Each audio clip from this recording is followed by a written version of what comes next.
Hello, BookTube, and welcome back to Book Trek. This is a 2-month BookTube event created by Vin at Revenant Reads, all about Star Trek fiction. The first month was August, and that was old Star Trek. The original series, The Next Generation, Deep Space Nine, Voyager, and Star Trek Enterprise, and all of the movies and ancillary stuff connected with those. Any books based there was fair game for the first month of Book Trek 2022. And the second month of Book Trek 2022 is Strange New Worlds, which does not refer only to the new Star Trek show by that name, which has just wrapped up its first season. Instead, it's all of New Trek, so-called New Trek, Alex Kurtzman Trek. So this is the really, really dumb lens flare Star Trek movies made by J.J. Abrams, and then the new Star Trek shows, Star Trek Discovery, Star Trek Picard, Star Trek Lower Decks, Star Trek Prodigy, and Star Trek Strange New Worlds. So that's 5 new shows. Unfortunately, the focus of Book Trek is Star Trek fiction. And the Paramount hasn't seen fit to make any authorized fiction of most of that. Doesn't seem interested in doing that. Once upon a time, you got 4 or 5 Star Trek novels every month. I am guessing that the powers that be are not making those Star Trek tie-in things for New Trek because they know that outside of the protected hothouse bubble of cable streaming services, which can, and very much do, lie about how popular their shows are, there isn't any interest in New Trek. If they made books, the books would lose money. Books are a lost leader anyway, since nobody reads. But you would make a book if you expected that you had an audience that just could not get enough of what you were producing on the screen. That was true for almost all of August Star Trek, especially the original series, where fans could not get enough of it. So if you made a book, even if it was a bad book, it would sell. I'm assuming that the powers that be behind New Trek have at least enough knowledge to understand that no one likes New Trek, or not likes it enough. There aren't enough fans to buy books to make them popular. Books are more expensive to make now. There are fewer and fewer bookstores. There could be a whole bunch of factors involved, but there are 2 ways that we can do Strange New Worlds for Book Trek. Of course, keep in mind, this is all very loose. My co-hosts and my co-hosts are mostly absent, but they've all got reasons not to be making Book Trek videos. But you do see them crop up from time to time, and I'm sure they would agree with me that if you read any Star Trek fiction, you're doing fine for Book Trek. The breakdown, the parameters here are more for the host than anybody else. And you could, for Strange New Worlds, for Book Trek Strange New Worlds, you could read all sorts of Star Trek fiction, published Star Trek fiction, that isn't explicitly dependent on any of the original Roddenberry shows, but is still derived from them and set in their continuity. You could do that, and that would be fine for the second half of Book Trek 2022. But the aim here, for me, I took it as you should find the fiction that is written about those new shows and read it. And for those of you who don't know what I'm talking about, long after Star Trek Enterprise, the last of the Roddenberry-influenced Star Trek series, was canceled and went off the air, the studio decided to make new Star Trek TV, new ongoing series for TV. And their first out-of-the-gate offering for that was Michael Burnham. The show is called Star Trek Discovery, but the show is about Michael Burnham. And if you want to ask who is he, well, the show is a trap. On many, many levels, Star Trek Discovery is a trap. Waiting. It's just forced down and then stuck there and with a little forest covering put over it. It's meant to trap you. And you have fallen into the first trap. You are a sexist. And can be called that by the show's producers on Twitter because you assume that Michael Burnham was a man. Michael Burnham is not a man. Michael Burnham is a woman. Even though Michael Burnham looks, acts, sounds, talks, dresses, wears her hair like a man, she's still a woman. And the reason I say that Star Trek Discovery, the titular thing is a vessel. It's a Starfleet vessel called the USS Discovery. But it's not about the Discovery. The show is not about the Discovery. It's about Michael Burnham. It's the Michael Burnham show. And she has some co-stars, but they only exist to the extent and in the manner in which they react to her. They, in other words, fail not the Bechdel test, but the Burnham test. They don't have any existence outside from her. And when we meet her, she is not the captain of the Discovery. She's a science officer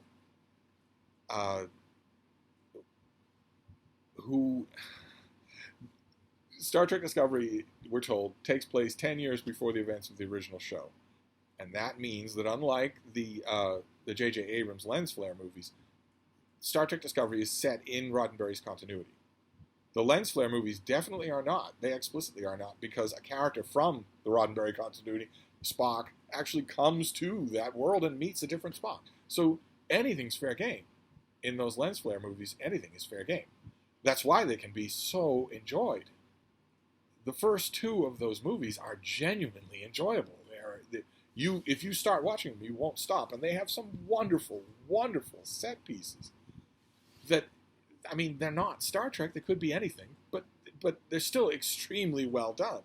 I'm thinking specifically here of the second lens flare movie where Kirk and a character played by Benedict Cumberbatch, who is supposed to be Khan Noonien Singh, are jetpacking through a debris field in space. And they're headed towards the cargo door of another starship. And they're not sure that it's going to open before they get to it, traveling at Mach 1, in which case they would splatter against the hull. That scene is tremendously done from beginning to end. And there are many scenes like that in the first two of the lens flare movies, and a couple of moments in the third one. But you can enjoy those with popcorn with no trouble at all, no matter how diehard a Star Trek fan you are, because they're not Star Trek. Explicitly, they're not Star Trek. They're set in a different timeline. Anything could happen in a different timeline. But we are told in Star Trek Discovery that it is the Roddenberry universe, and that this is set 10 or so years before the events of the original series.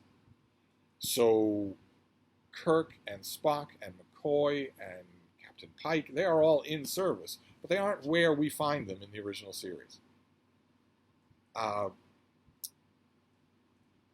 Which is fine as the premise for a show, but in the first episode of Star Trek Discovery, in the first episode, we see the crew of the Discovery using technology that would make the technology in Jean-Luc Picard's Enterprise look primitive.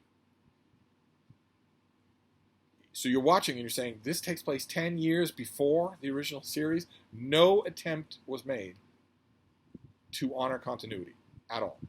In fact, from the first minute of the first episode of the show, voluntary attempts, intentional attempts are made to violate continuity.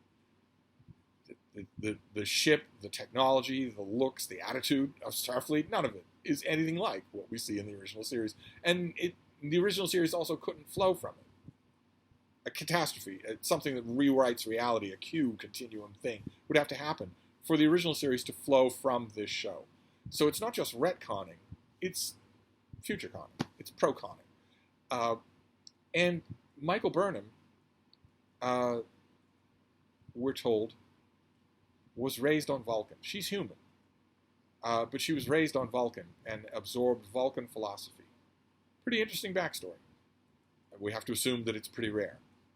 We're told in the original series that it's pretty rare. But she wasn't raised on Vulcan in Vulcan philosophy by just any Vulcan. She was raised on Vulcan in Vulcan philosophy by Sarek, Ambassador Sarek, the father of Mr. Spock from the Enterprise. She was raised in his family as Spock's tougher, smarter, older sister. There is no mention of this at all, no hint that anything like this could have happened. And Michael Burnham doesn't act like she was raised on Vulcan in Vulcan philosophy at all. Not at all. You have never met in Star Trek such a brainless, impulsive character. It doesn't take more than the first episode. It's the first episode of Star Trek Discovery when we see Michael Burnham commit mutiny. Nerve pinch her captain into unconsciousness because she believes she's right about something and her captain won't agree with her.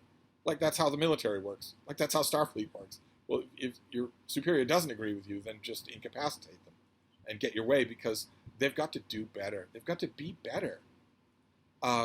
You are clearly supposed to sympathize with Michael Burnham when that happens. And all throughout that episode, you've never seen a more unlikable Star Trek character. And yet you're supposed to like her. The clear implication of that first episode is that you're supposed to really like this character. You're supposed to like her so much that you're not supposed to mind that all the other characters exist as lantern shade casts of shadows off of her. There's no such thing as any kind of Star Trek Discovery that happens without her. It's all about her. It's all in her orbit, even if she's not in the scene. To the point where in the first episode, in the first season, there's lots and lots of loving camera angles about how just confused she is that people won't just do what she says. There are lots and lots of close, high-definition close-ups like that in the first season. Barely any establishing shots. I have no idea what the bridge of the Discovery looks like. Show's been on for 3 or 4 seasons. I have no idea what the bridge looks like. I know what she looks like in every single one of the 2 emotions that the actress can convey. Outrage and moral outrage. I know what she looks like when she conveys those 2 emotions. I know that perfectly because the camera has shown me that 1,000 times. I have no idea what the Discovery is like at all. No idea what it's like as a starship. No idea of the protocols. No idea of anything like that. I know that its crew is gay. But that's it. That's all I know. I don't know where the stations are on the bridge. And it doesn't take long. First episode, second episode, maybe. Third episode. For you to realize why you are supposed to love Michael Burnham. You're clearly supposed to love Michael Burnham. And it's not because she's supernatural. I said she's human, but that's a very thin tissue. She's better at everything than every character, human or not human, specialty or not specialty. In the first few episodes of Star Trek Discovery, it's pretty clear from interactive hologram conversations that she has with Sarek, who's not on the ship, he's on Vulcan, but they still have interactive hologram conversations. You're thinking, wait a minute, weren't holograms experimental in Star Trek The Next Generation? There were no holograms in Star Trek The Original Series. This is supposed to take place 10 years before. What? What, did they hide the hologram technology? Anyway, in the hologram, the interactive hologram conversations that she has with Sarek in those early episodes, it's pretty clear that she's better at Vulcan philosophy than he is. He's there to sympathize with her and shore her up, and occasionally she will gently point out a logic flaw of Sarek of Vulcan. And while all of that is going on, you know for a fact that the reason that the Discovery doesn't have the most brilliant chief engineer is because Michael Burnham is busy with something else. Or she would be. She knows the engineering systems better than the chief engineer. The only reason that Star Trek Discovery doesn't have the best, most insightful chief medical officer anywhere in Starfleet is because Michael Burnham is busy elsewhere. When it comes to a medical problem, when it comes to an insight into any kind of medical problem or engineering problem or environmental problem or political problem or command problem, it's Michael Burnham who supplies the solution. Once you get her attention from whatever she was doing and bring it to your lifelong specialty, then she will easily point out what you're doing wrong. Same thing with security. I'm sure that there are big, burly guys on Starship Discovery who are part of security, but the only reason that they ever fail to handle a physical problem is because, say it with me now, Michael Burnham is busy elsewhere. She can't be everywhere on board the vessel. If she could, there wouldn't be any need for the rest of the crew. And we're supposed to like that, even though that is self-evidently obnoxious. And it isn't long when you're watching Star Trek Discovery before you intuit the reason why you're supposed to. And the reason why is a threat. If you don't like what you're seeing, you're a racist. You're a sexist. You're a bigot. The entire marketing and conceptual game plan of Star Trek Discovery is a trap. It's a spring-loaded trap on the forest floor. Once it catches you, the only way out of that trap is to praise the trap. That's all. That's the only way out. And if you do anything else, if you say, these are one-dimensional characters, the main character is the ultimate science fiction Mary Sue, you will be you will be branded not just by new Trek fans, because keep in mind there aren't any. You'll be branded a bigot, transphobe, homophobe, a sexist.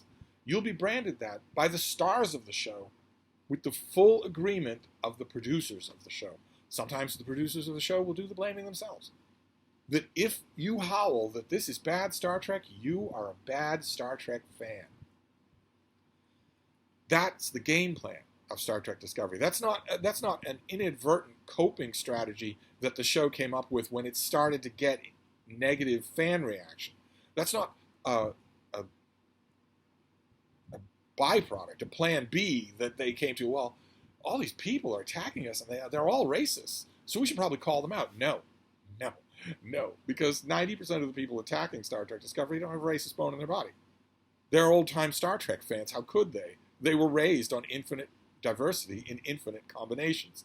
They were raised to think of race hatred and other such bigotries as barbaric relics of the 20th century, things that mankind has outgrown.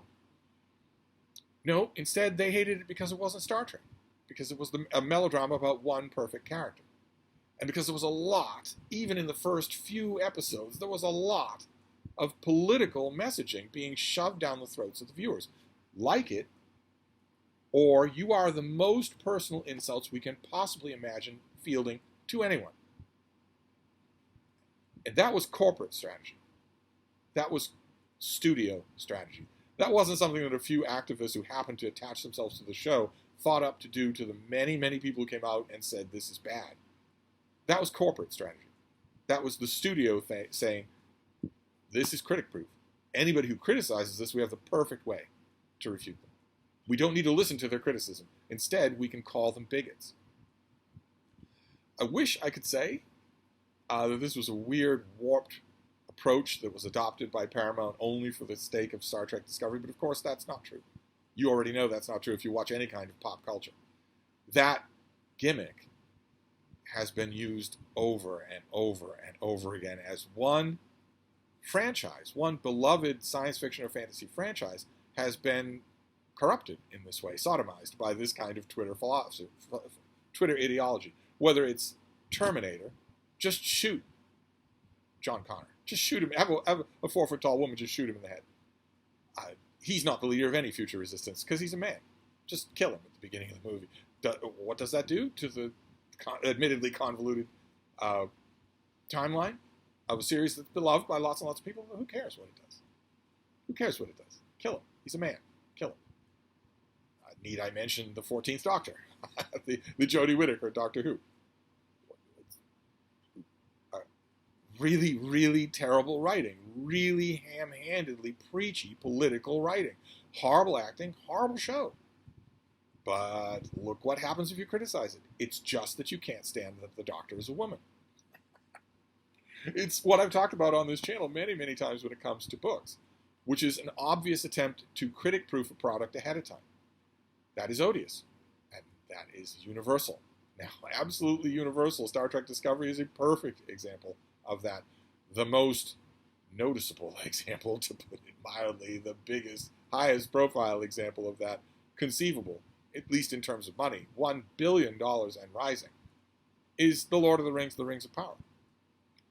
2 episodes of which have aired now, and they are the exact same thing. They are the exact same thing. All men are bungling, duplicitous, or weak, or all three.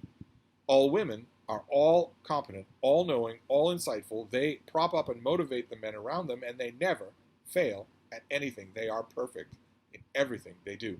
Even if the people around them, in other words, the men around them, don't see that perfection. They still are. And you can see it coming. If you don't like it, you're a sexist. You're a racist. You're a bigot of some kind. If you express criticism of this, we're not going to listen to the criticism. We're going to take the fact that you're criticizing it as grounds for us to level an incredibly deep personal insult about you and a lifelong belief we say you've held. That is the highest profile example right now where the two things happen in concert with each other. One, we're going to destroy the continuity, the lore of this thing, this franchise that you love, we're going to make new entries for that franchise, and the only reason that we got the money to do it, and the only reason that it's going to reach households across the world, is because of that franchise. It's because people have loved Terminator, or Aliens, or Predator, or Doctor Who, or Star Trek, or Star Wars. The only reason that that's going to have the reach that it does, as opposed to us making something original on our own, is because of that franchise. It's because that franchise has been loved for decades. That's the only reason. We want that momentum. We want the size of that momentum. But the first thing we're going to do is destroy the franchise continuity that got us there. We want it, but only to hollow it out.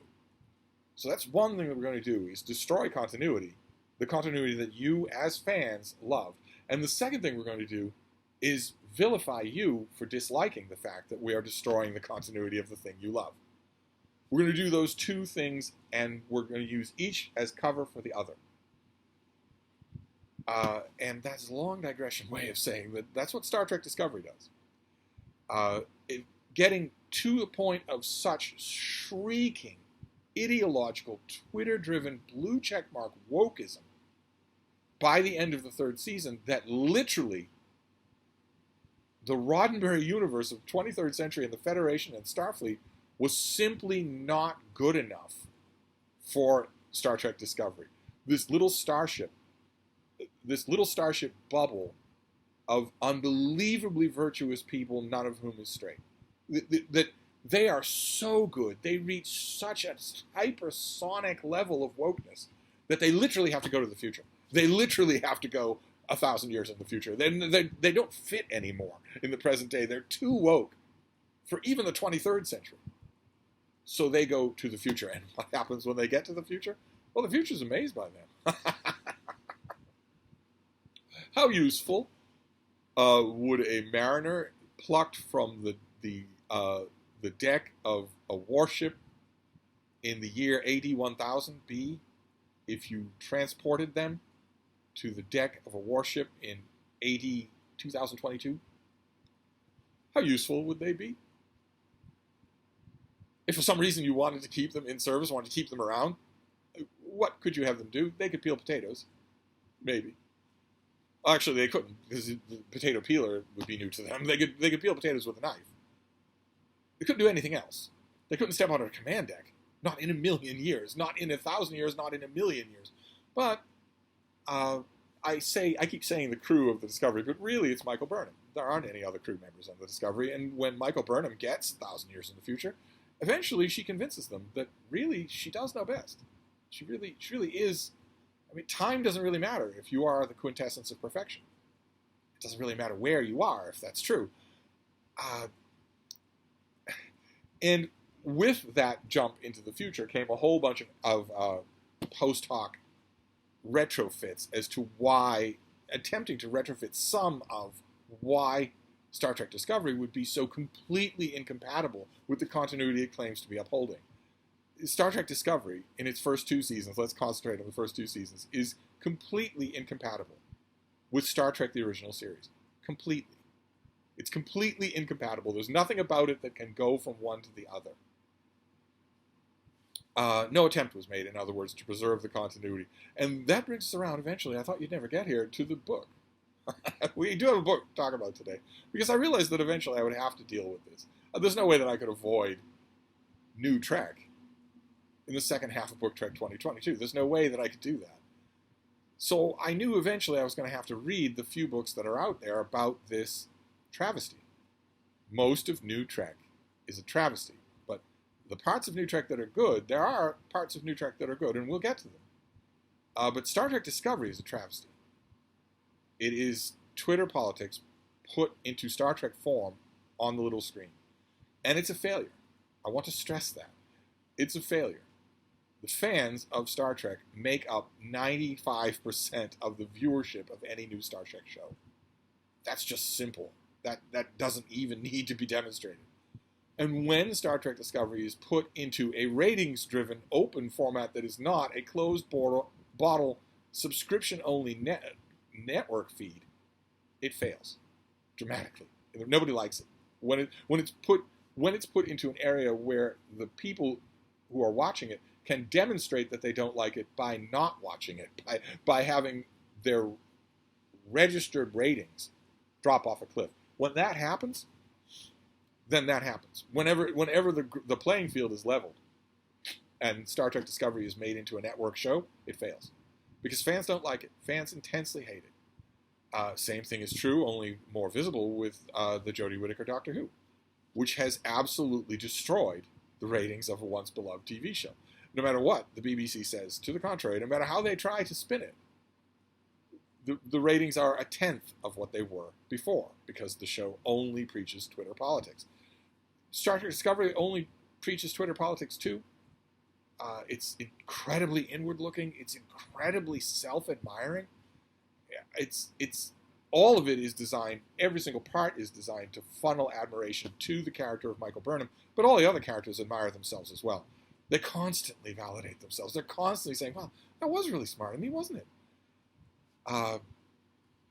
It's loathsome. In other words, a normal Star Trek fan watching a randomly plucked episode of Discovery will find it loathsome. They will say, "Okay, I don't know what's going on here, but where is the camaraderie? Where is the teamwork? Where is the action? Where's the growth? Where's anything?"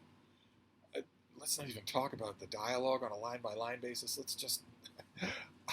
I knew that I was going to have to talk about this mess in Book Trek 2022. I don't have to. You don't have to either. I'm suffering on your behalf. So I thought I would go to the books.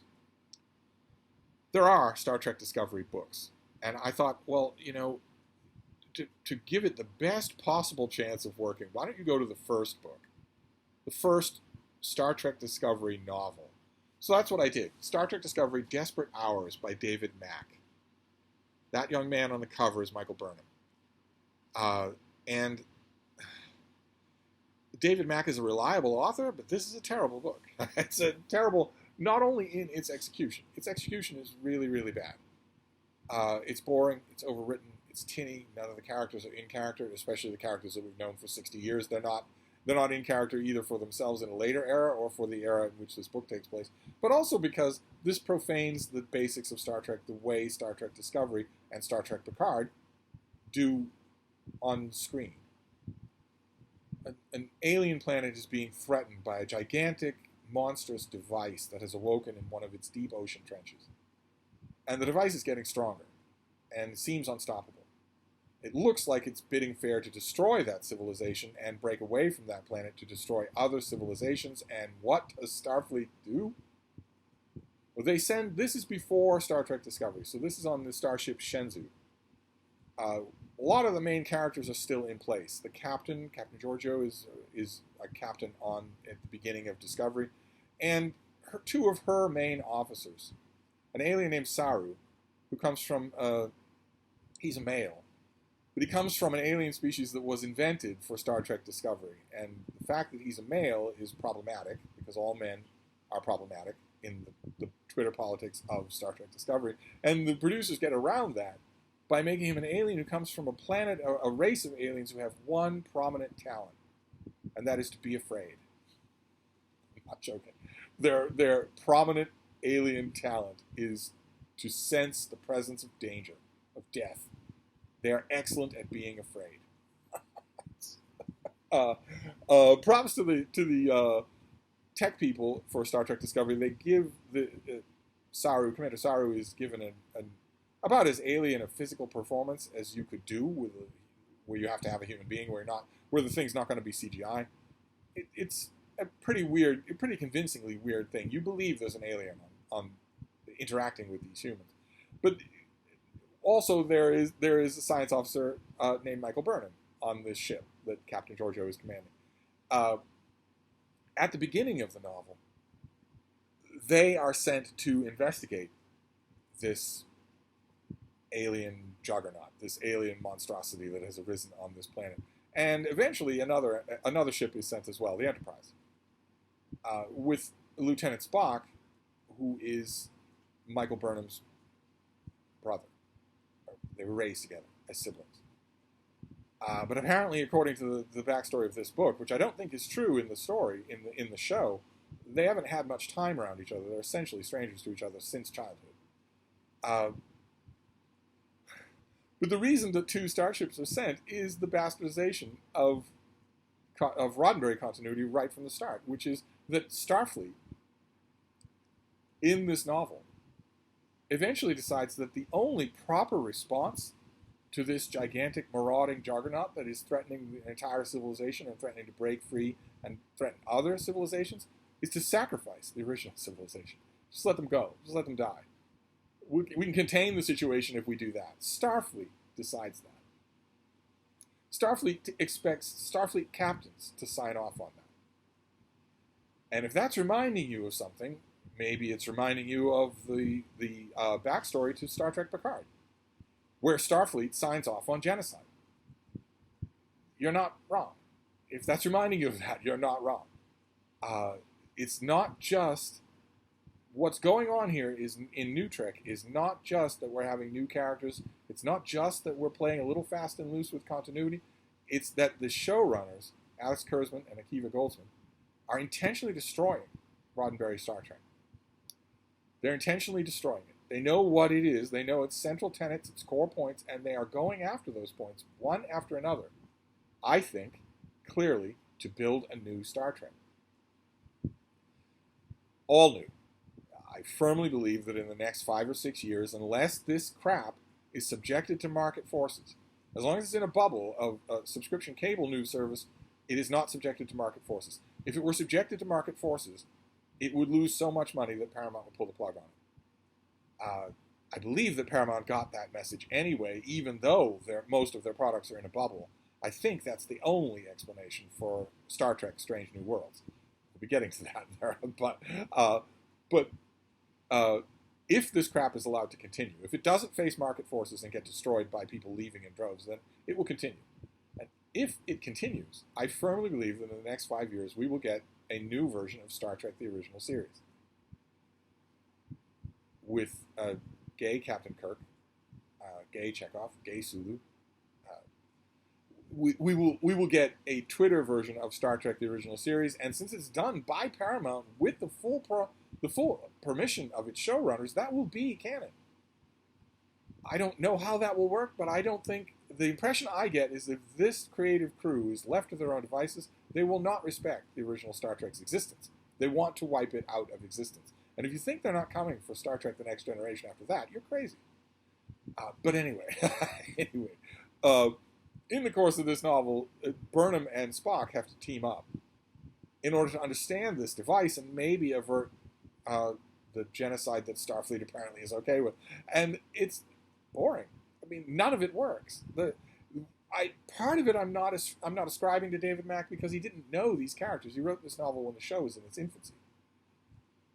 And there aren't any characters other than Michael Burnham, so you can be forgiven. But even the material that he has to work with from the book of the show is damning.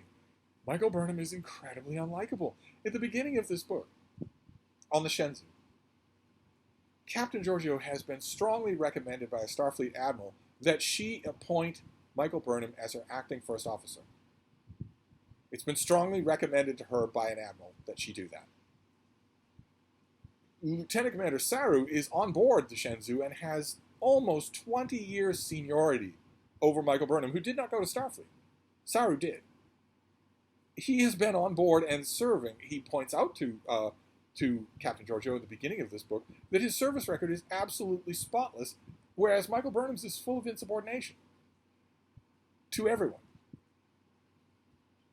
And Giorgio tells him, she takes him aside after an initial scene in which all of them are together at a staff gathering, a friendly, it's not a staff meeting, but it's sort of like a Christmas party. They're all together at a social gathering, and Michael Burnham is constantly verbally attacking her colleague and technical superior, Saru, constantly throughout that show, until the captain has to physically separate them. She does not reprimand Michael Burnham for doing that, which is unthinkable. That is absolutely unthinkable. You respect the rank, not the person. She would be reprimanded for that. She doesn't reprimand her for that. And also, when she then talks to Saru to try to break the news to him that he's not going to be acting first officer, he points out to her she is insubordinate to all of her superiors. And the captain remembers to herself that Burnham is also insubordinate to Saru. Doesn't matter. This admiral has recommended her, and I see the seed of greatness in her. She is my protege. So I'm going to do this. I'm going to give her this acting commission, even over you, even though it should go to you. Which would be one thing. It would be bad, really bad. But even a weight like that, a main character, could overcome if they were likable. But she's not likable. She's been mocking this Saru guy for no reason whatsoever. And now she's getting what it is almost impossible not to think of as an affirmative action promotion. She's being promoted over the heads of more competent, more qualified male colleagues. And when Saru says to Captain Giorgio, well, so this admiral recommended her, I'm sure that Ambassador Sarek had nothing to do with that, Giorgio immediately snaps at him and says, you'd better keep talk like that to yourself. But why? That is the obvious natural inference, is that people are pulling strings to advance this person's career even though she's a bad officer. She's already demonstrated that she's a bad officer. A bad officer doesn't mock, a good officer doesn't mock other officers in front of their subordinates, much less in front of their captain. Good Lord. It's already been established at the beginning, the first 2 scenes in this book, that Michael Burnham is a horrible person. But you are clearly supposed to cheer that she is being promoted. And the obvious inference here in the book and in the show is that you're supposed to cheer from that because it's about time it happened, because she's the first black person in Starfleet. She's the first woman in Starfleet. She's the first person, a member of either of those groups, to be promoted to anything in Starfleet. And as a Star Trek fan, you're just sitting there saying, what on earth are you talking about? You must not have ever watched any Star Trek. A popular complaint leveled against Star Trek Discovery by many of those fans who were slandered as bigots was, this feels like Star Trek that is written, scripted, produced by people who have never watched any Star Trek, who may have a pet Star Trek fan on set but have never watched the show themselves. Well, the book reads like that as well, and that David Mack has no excuse. He's written a lot of Star Trek, but he can't save this material. He can't fix what he's working with. I'm sure that I'm not the only person who read this book and halfway through wished that it were about Captain Pike and Lieutenant Spock and just leave this Discovery people alone. And if you had that reaction, you weren't alone with this book or with Star Trek Discovery, because fans, the minute they got a taste of so-called real Star Trek, Captain Pike, the ordinary costumes, the ordinary uniforms, something like the ordinary technology, something like normal likability, they jumped at it. Fans jumped at it. The minute they were given anything like that, they jumped at it. They didn't get it in Star Trek Discovery. They didn't get it in Star Trek Picard. They got something else in Picard, but they didn't get that. But with Anson Mount as Captain Pike, the Enterprise, looking normal, being well filmed, being everything clear and crisp, people having personalities, people having flaws, people needing each other for teammates, all of a sudden, it was a markedly different response, but oh my God, this is gone long. This is just to say, this video is just to say, I have broached the subject of Star Trek Discovery. I have not been a fan of the show. I hate it. I hate also the obvious attempts to critic-proof it. I am not a bigot. I am not a racist. I am not a sexist. And I hate this show. There are plenty of people who are in the same position. They watch it. They say this isn't Star Trek, and it's repulsive. And they, like me, are immediately tarred with deep personal insults. As if it's not possible to dislike the show on creative grounds. As if that's not possible to do. As if the minute you put one of my bigotries in front of me, I'm just going to go nuts. I'm just going to, never mind anything that any of these people have praised in the past. There isn't a single person who criticized Star Trek Discovery and was called a racist who doesn't have a documented past of praising Star Trek Deep Space Nine. It doesn't matter. It was a preset trap made by the studio. And to some extent it's worked. I don't know how much I'm going to talk about Star Trek. Because if it causes rants that go for an hour, I'm probably not going to talk about Star Trek Discovery much for the rest of Book Trek. Because Book Trek is a happy event. But I did read the first Star Trek Discovery book. And it was awful. And it was awful even though it's in tried and true hands. So I can't help but think that it's just the material that's poisoned. So my next Book Trek 2022 outing was bad. I'm going to see what I can do to fix that. There are other Discovery novels. I'm not going to read one of them back to back with this piece of crap. So I will go elsewhere. I will read something else and see if I can salvage this. I don't want this to become just a month of rants. So I will wrap this up at long last, just to let you know, Star Trek Discovery Desperate Hours is bad. I could have said that in 1 minute. Now I'll wrap this up, and I'll be back. Thank you, BookTube.